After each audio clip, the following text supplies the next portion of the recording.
Hi, and welcome to the Word of the Week. This week's word is will. Now, we're wrapping up a 10-week series on the concepts of Wu De, martial virtue. And we've covered 5 of the actions and then 5 of the thoughts or mental habits that relate to martial virtue.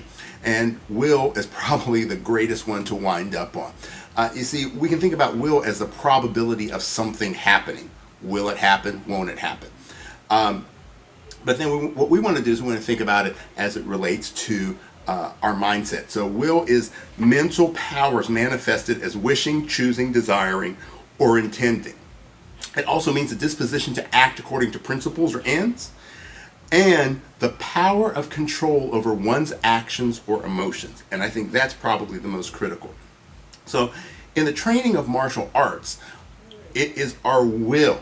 It is our power of control over our actions or our emotions that allow us to continue on. We've talked about perseverance, we've talked about endurance and patience and courage. It takes will. It takes this mental power to be able to express these things, because there are times when it is easy to give up. The only thing that allows us to persevere, that allows us to maintain endurance, allows us to be patient in situations, is our will.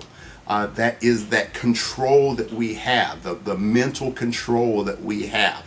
So when we think about change, will you improve? Will it get better? The answer to that is, how strong is your will? If your mental powers manifested through their actions by the choices that you make, if that will is stronger than the situation, then you will succeed. You will achieve. Right? It all comes down to, though, your power over your actions. Right? When a situation is bad, but that bad situation that you want to change is stronger than your will to change, your desire to change, the situation will always win. Right? When your will is stronger than the situation, you will always win.